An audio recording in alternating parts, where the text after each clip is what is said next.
একটু hand pollination করবার চেষ্টা করছি, যদি ড্রাগন ফলটা হয়। আমি যে কোনো সবজির ঠিক এই রকমভাবেই করি।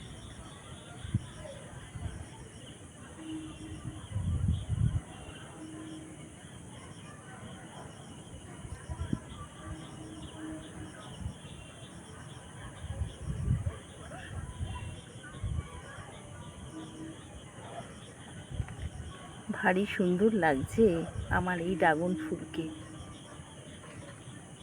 আমি কোনোদিন ভাবতেই পারিনি আমার ছাদ বাগানে এরকম ড্রাগন ফুল হবে।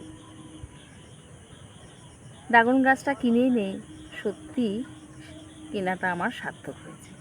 তাহলে বন্ধুরা, আজ এইটুকু, টাটা।